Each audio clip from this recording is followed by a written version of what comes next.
So guys, what's up? Nagbablog ulit kami. Nagke-crave yung inday ko ng shawarma. Biyernes Santo ngayon. Magagawa na kami homemade. Ang ingredients na kailangan natin ay pita wrap, corned beef, lettuce, tsaka cucumber. Yun ang kailangan.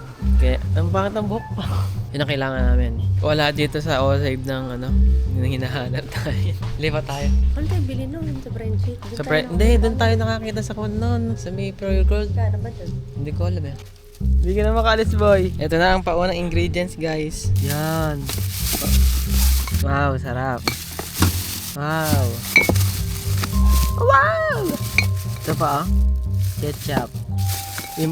Improvise tayo, boy. Pagka sarado ang bilihan. Next ingredients, cucumber. Hindi kasama yung broccoli, boy. Cucumber lang. Kaya pala dito ka lagi bumibili, no? Sobrang fair ng presyo niya, no? Ano nga, ani? Hindi nga dyan, fair. Mataas yung presyo. Doon? Yan, sa may gilid siya. Hindi, tsaka tignan mo yung CR nila doon, no? Yung ihe, 5 pesos, tsaka yung dumi, 5 pesos din. Oh. Di ba 10 dapat yun? Yung sa karamihan, 10 yun. Guys, mahal pala ng tortilla. Pita wrap. Kasi wala yung original eh. Ano lang siya, whole wheat. Whole wheat? Whole wheat. Whole wheat? Whole wheat. Kasi naman eh. 90 ano? Ikat mo yun whole wheat 96. talaga is whole wheat. 96, guys. Anong 96? 130? Ay, 130, ba? Patawa ka. 130 nga. Ito yung original ngayon 96. Ay, 6 na piraso, 130. mahal pala, ano? Okay lang yan guys, i-charge natin sa credit card. Kasi ito yung magbabayad. Ay. Eme! Ito na lang kaya gamitin natin pang shawarma, no? Pwede ba? Yung sliced bread, improvise. Ayun, nagsara-sara kasi yung shawarmahan na binibili na. Guys, parang open yung shawarmahan. Di kami nakatipid. Hindi kami nakatipid. Di kami nakatikip. Di kami nakatipid, guys. Open pala yung shawarmahan. Yata. Sana hindi. Hindi yun. Gaslight lang natin sarili natin. Sige. Oo, sarado yun guys. Bili na kami guys ng lettuce. Last ingredient. Lettuce na. Parang- Kami, ginabi na tayo, babe. Umalis ka. Ay, aray ko. Umalis kami. Aray, wait lang. Napuwing pa nga guys. Aray Napuwing mo. pa nga yan siya. Pakak. Baby, ayan na. Talay mo na. Okay Ang na. ingredients ay Last ingredients namin. Lettuce. Okay Napuwing na. kasi kami. Pumasok na Pero pala we ako. stop lang. Okay, let's go. Okay, lettuce na. Hindi, lettuce ba shawarma, guys?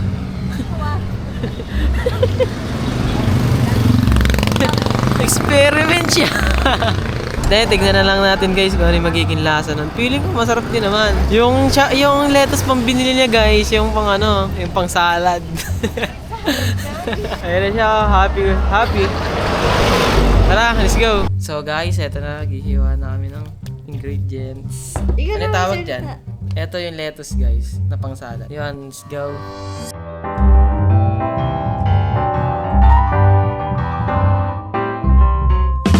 Luto na guys ng Beef.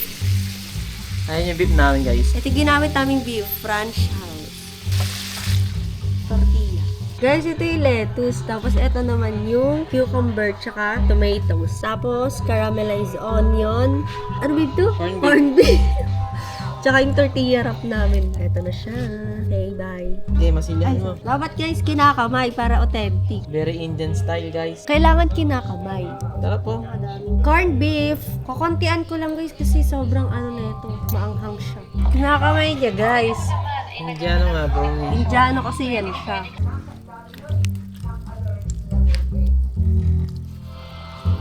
Sa akin no. Palit tayo babe. Bawas dito yun po yun.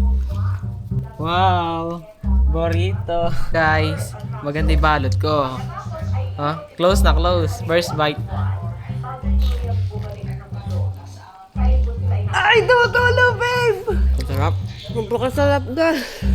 Hindi kami pwedeng pangmakbang. Nagutom na, kinakat na. Kaya na wala video kanina na may tumapon. Ayun guys, di na nakatiis. Usapan shawarma lang. Nagsalad na. Goodbye, dito na nagtatapos. Ayun na. May take out na yan siya. Ay, tutulo babe!